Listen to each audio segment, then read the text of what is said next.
Assalamualaikum warahmatullahi wabarakatuh. Kembali lagi berjumpa dengan kami. Pada kesempatan kali ini, kami akan menjelaskan tentang bab 3 yaitu sistem komputer dalam video dan PowerPoint yang kalian tonton saat ini.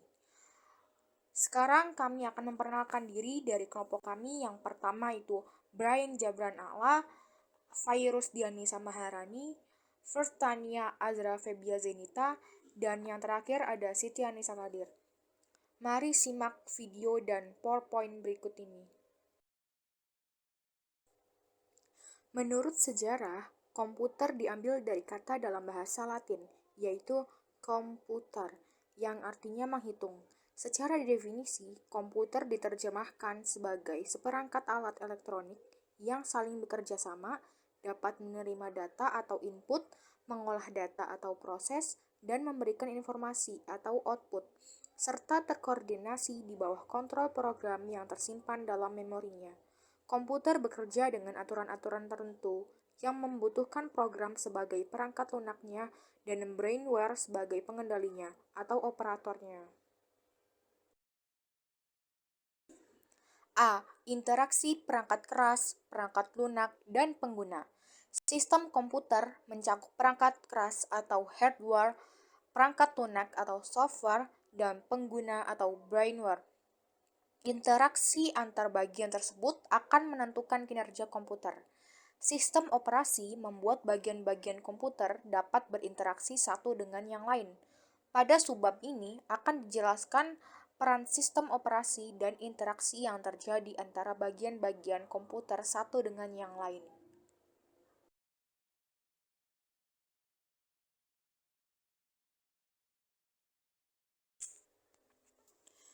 Pertama, sistem komputer. Dalam sistem komputer itu terdiri dari perangkat keras atau hardware. Perangkat keras komputer atau hardware adalah komponen fisik pada komputer yang dapat disentuh, dilihat, atau dipindahkan.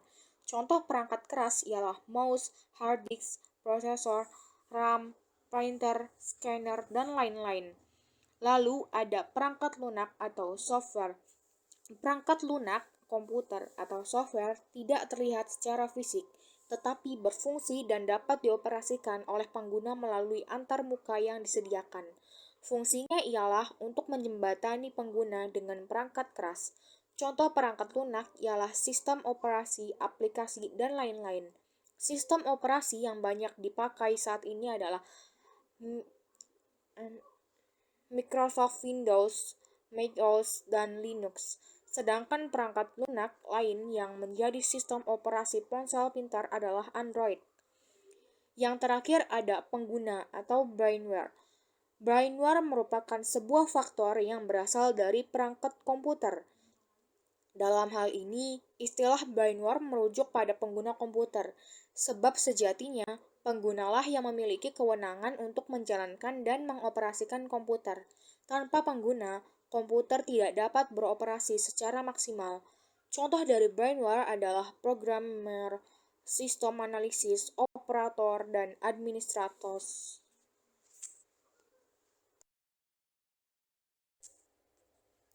2. Jenis-jenis komputer. A. Mikrokomputer atau komputer mikro. Komputer mikro merupakan komputer yang memiliki ukuran paling kecil dibandingkan dengan jenis komputer lainnya dan menggunakan mikroprosesor sebagai CPU. Contohnya yaitu ultrabook, permainan konsol, telepon pintar, dan tablet. B. Personal komputer atau PC. PC memiliki ukuran yang lebih besar dari komputer mikro dan memiliki kemampuan penyimpanan dan pengelolaan data yang lebih besar dibandingkan dengan komputer mikro. PC berbentuk desktop PC atau laptop. C. Mini PC. Mini PC merupakan komputer peralihan dari komputer personal ke komputer mini yang dipakai di industri.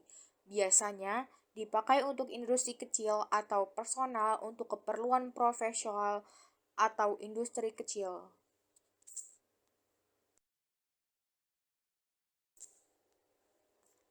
D.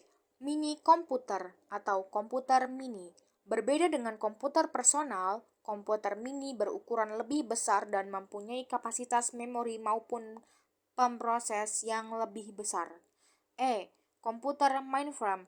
Komputer mainframe berukuran lebih besar dibandingkan dengan komputer dan biasanya digunakan oleh perusahaan-perusahaan besar sebagai server atau peladen. Superkomputer. Superkomputer memiliki ukuran yang paling besar dan memiliki kapasitas pengolahan data dan kinerja yang paling kuat. Superkomputer memiliki kemampuan untuk melakukan triliunan perintah atau instruksi per detik.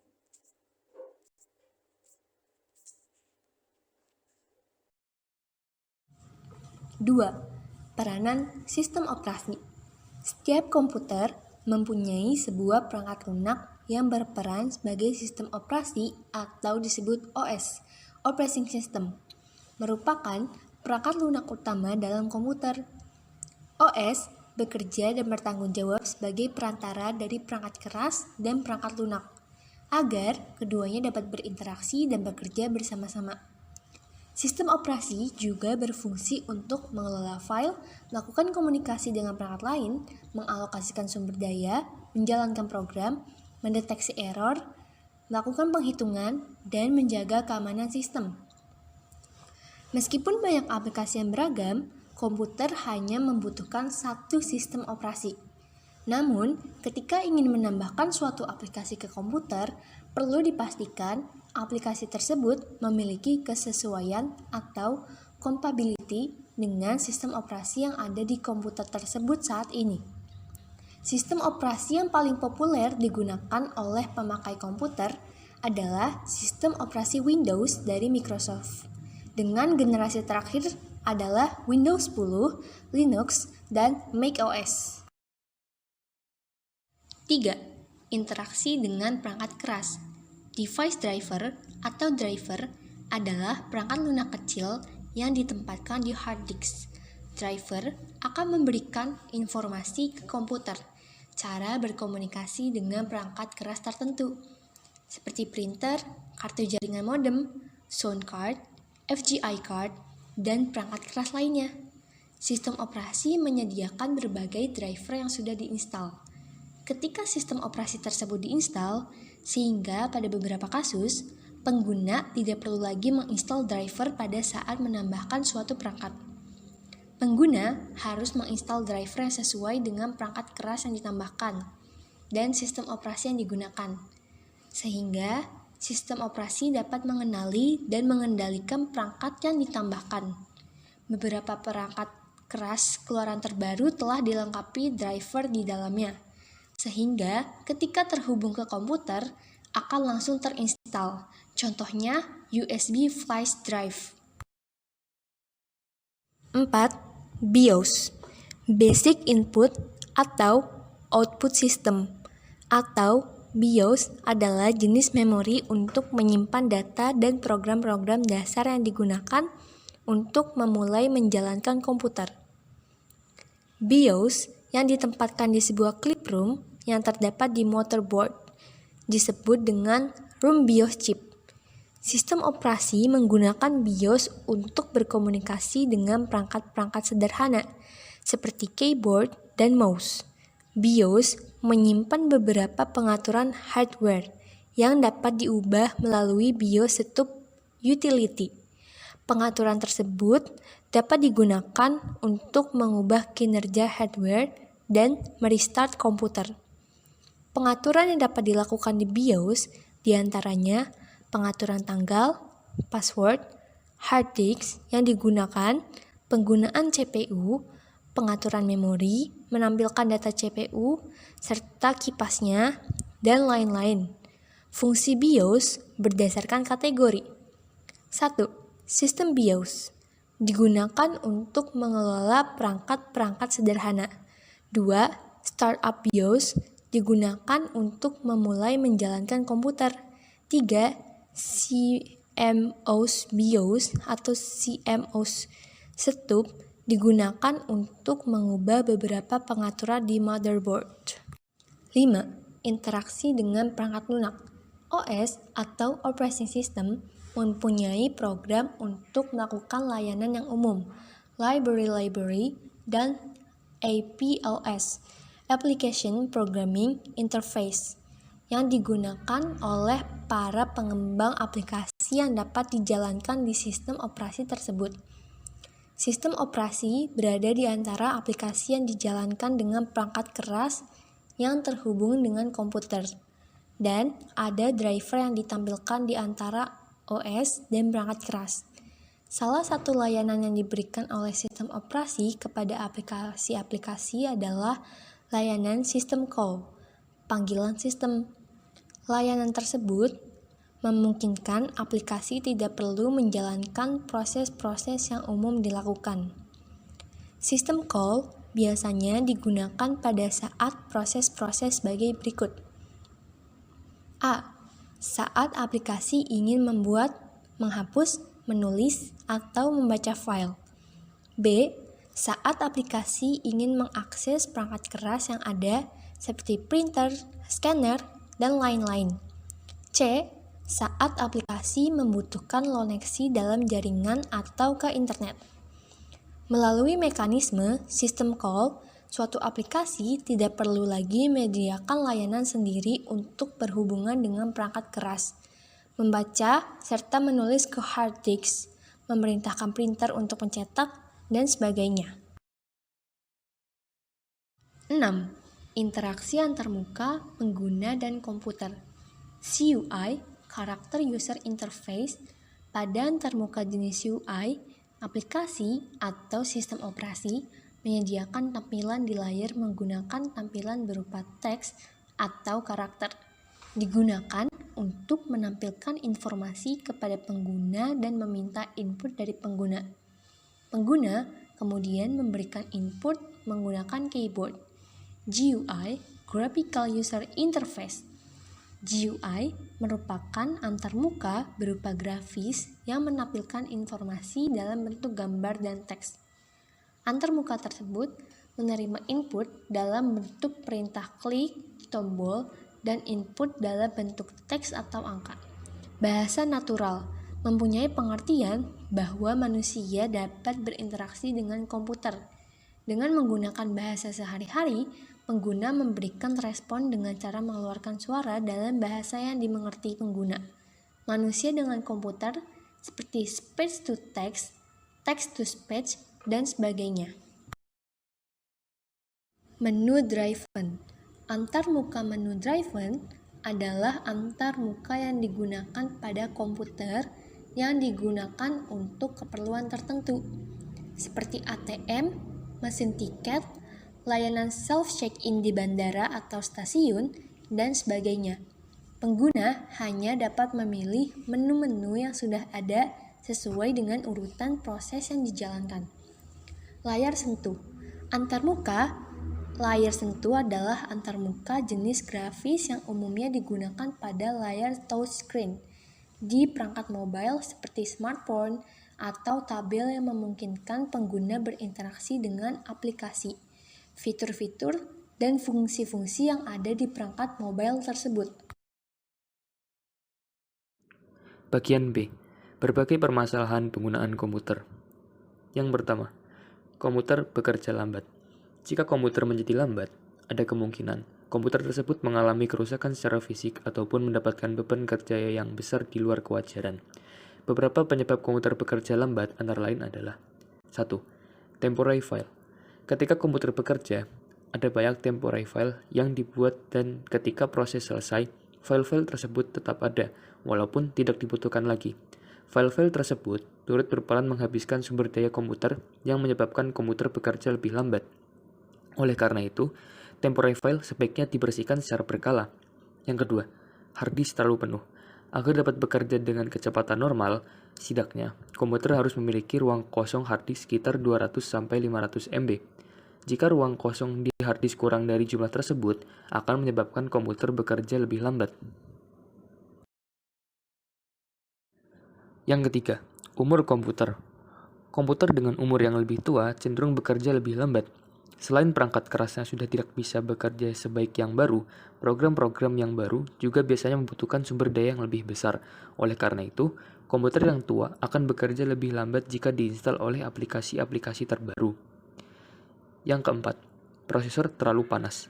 Prosesor terlalu panas akan menyebabkan kinerja komputer menurun.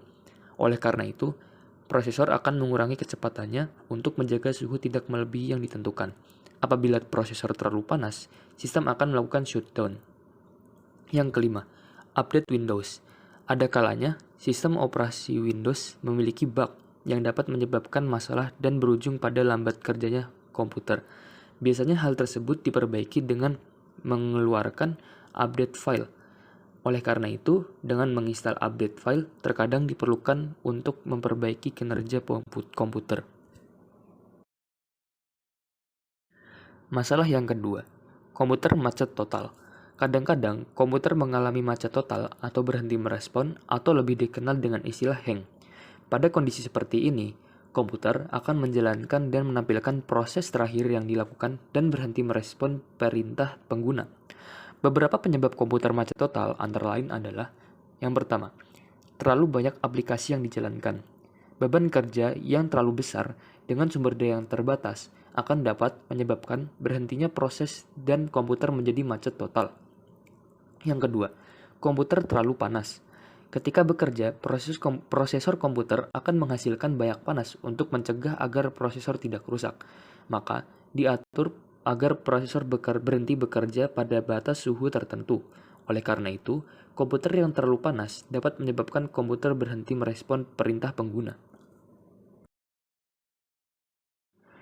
Yang ketiga, sistem operasi atau operating system. Sistem operasi seperti Windows kadang-kadang menjadi penyebab komputer tidak merespon perintah pengguna. Hal itu disebabkan adanya proses yang menggunakan file-file yang sudah rusak. Untuk mengatasinya dapat dilakukan dengan cara mengupdate sistem operasi, menginstal ulang, atau menjalankan perintah restore. Yang keempat, masalah hardware. Pergantian perangkat keras seringkali menyebabkan terjadinya hang pada komputer. Hal ini karena perangkat keras yang tidak sesuai dengan perangkat keras yang lain, atau perangkat keras yang baru menggunakan driver yang tidak sesuai.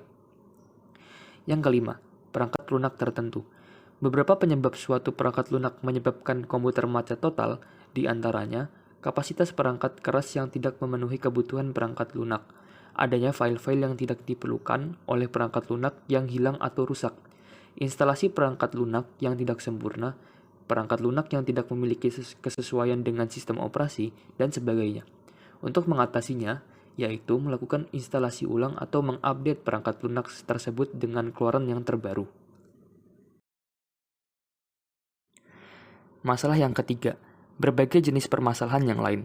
Selain permasalahan tersebut, ada beberapa permasalahan lain yang sering muncul ketika kita menggunakan komputer, di antaranya sebagai berikut. Yang pertama, sistem ilegal. Ketika sistem operasi atau prosesor menerima perintah baru instruksi dari program yang tidak dikenal. Yang kedua, komputer merestart ulang. Ketika bekerja dengan komputer, kadang-kadang komputer melakukan reset ulang tanpa peringatan terlebih dahulu. Jika hal ini terjadi, ada beberapa kemungkinan yang menjadi penyebabnya. Di antaranya, ada file yang rusak atau hilang dari aplikasi yang dijalankan. Hilangnya file DLL. Hilangnya file DLL dapat disebabkan oleh virus malware lain yang ada di komputer atau akibat aplikasi yang di-uninstall, di mana ada file yang dihapus dan ternyata digunakan juga oleh aplikasi yang lain. Yang keempat, koneksi internet yang lambat. Lambatnya koneksi internet dapat terjadi karena adanya pengguna lain yang mendownload file dengan ukuran yang sangat besar. Browser yang bermasalah, lokasi web server yang dituju memiliki akses koneksi yang buruk, adanya virus atau malware, perangkat lunak apapun yang disengaja dirancang untuk menyebabkan kerusakan pada komputer, yang menghabiskan bandwidth, kecepatan maksimum transfer data melalui jalur tertentu, dan sebagainya. Yang kelima, fatal execution error. Fatal execution error terjadi adanya kesalahan uang terjadi dan sistem operasi tidak dapat menangani atau bekerja dengan error tersebut. Penyebab dari fatal execution error termasuk kerusakan sistem operasi, kerusakan memori, dan hard disk, prosesor tertentu panas, gangguan virus, dan sebagainya. Cara paling baik untuk penanganannya adalah dengan melihat nomor kesalahan, memeriksa penyebabnya di internet, kemudian menjalankan solusi yang sesuai.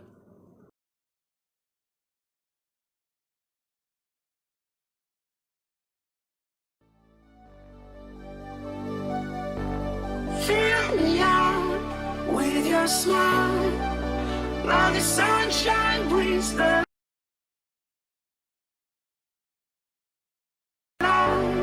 fill me